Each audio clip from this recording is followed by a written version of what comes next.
I knew that I had had a truly wretched boss the day I learned I needed surgery.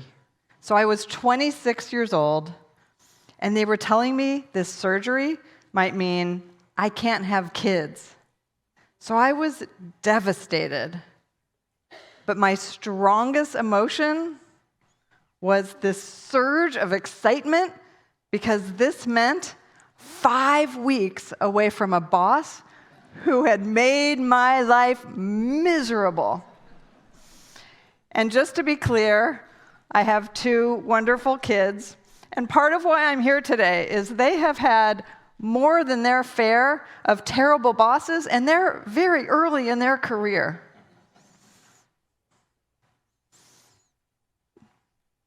Jamie and I run a company that's in the business of trying to crack this bad boss problem.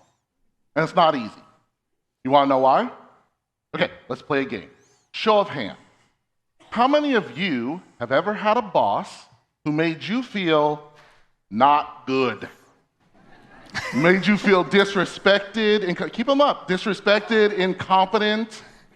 Look around.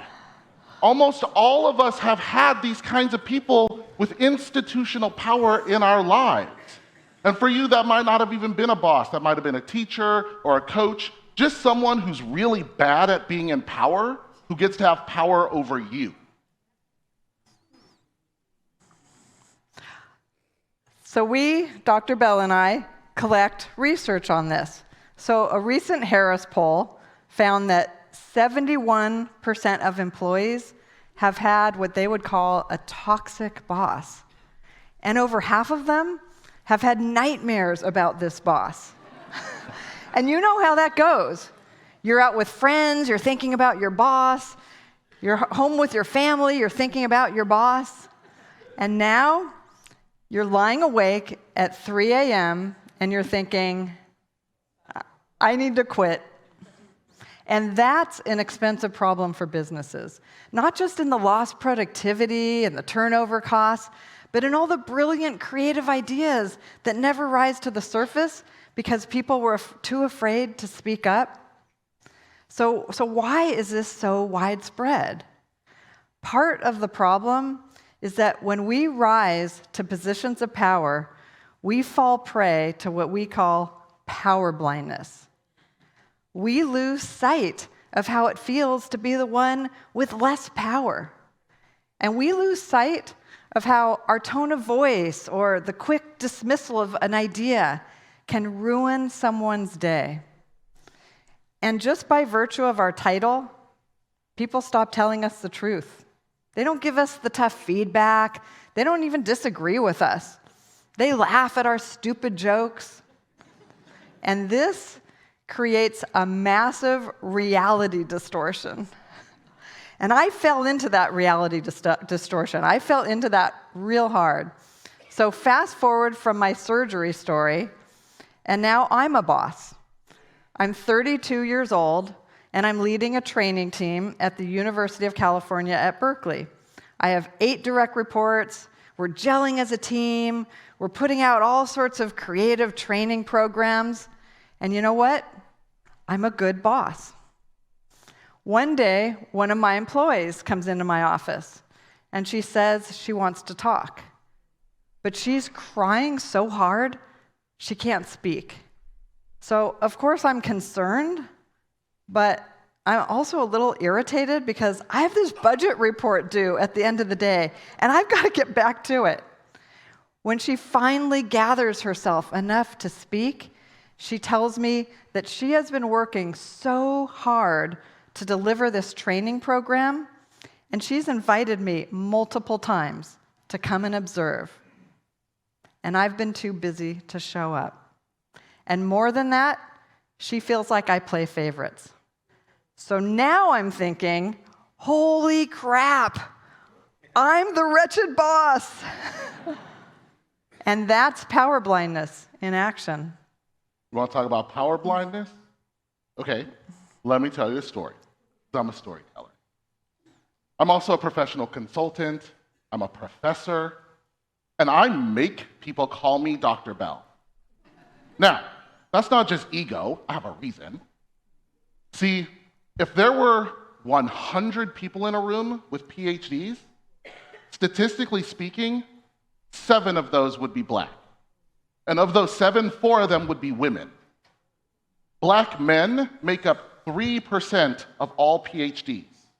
A black man in America is 180% more likely to be sent to prison than have a PhD. So I make people call me Dr. Bell. For the black men who will never get to become a doctor. But I also got that from my dad. See, when I was really little, I skipped a bunch of grades, and so I was always younger than everybody else around me, and I didn't really fit in, and I didn't know why. And one day, I'm hanging out with my dad, just me and him, and I asked him about it. And he says, "Listen, son, you are smart, and you are black, and that is always going to make people uncomfortable. And they're not going to know what to do with that, so they're going to blame you." And I put that on like armor, because I needed it to survive. And today, when people are afraid of the power that comes with that armor, well, then they call me intimidating or arrogant, just like my dad said they would. And of course, my own brain goes, well, you ain't got to like me. I like me enough for both of us. I armor up. But that armor can make me blind to the fact that it is also covered in spikes. And it can keep people from wanting to get close to me, even when I might want them to. Like now, I manage our company's staff, and I need to know how I'm landing with these young people who I adore. I don't want to be a bad boss. And so sometimes that means I have to take that armor off and be a little vulnerable, even if that makes me uncomfortable. And it makes me uncomfortable. But that's okay. There's lots to learn when you feel uncomfortable. And I bet you have your own kinds of armor too. And I'm not telling you don't wear it, because sometimes we need it. But that armor is heavy. And sometimes we have to be willing to take it off, especially if we want to really see and be seen by the people we're trying to lead.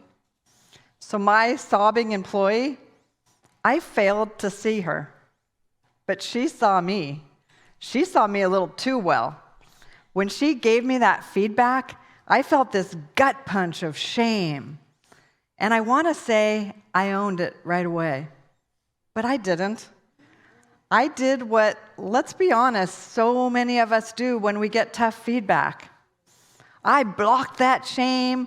I built walls around me. I built a fortress of solitude, just me and my self-justifications. Well, it was the workplace, so it was a cubicle of solitude. And from inside here, my employee, she's the problem. Her accusations of favoritism, I had a logical explanation for all of that. So inside my cubicle, what's problematic about that is outside, all sorts of bad things might be happening. People might be upset, feeling demoralized, but they can't get into these walls. So inside, I'm feeling just fine. I'm a good boss. But of course, you can't be a good boss and be that disconnected. So how do I get out of here? It starts with a healthy dose of honest self-reflection. Meet the mirror. You want to know if you have power blindness? We're going to do a little self-reflection. Now, I'm not talking about one of these little compact mirrors, by the way. People say that all the time. Oh, I have a mirror and I self-reflect all the time. This is for touch-ups. This is not a self-reflection, okay? You need a mirror, like a big old hallway mirror, like I'm going out on Saturday night, I'm trying to check myself out mirror. You have to be able to see your whole self. When you ask yourself 3 very simple, very important questions. Question number 1. What kind of armor are you wearing? And what does that armor give you? And what does that armor cost you? So when my employee gave me the feedback, that armor was protecting my ego, but it cost me the ability to be a good, supportive, humane boss. Question number 2.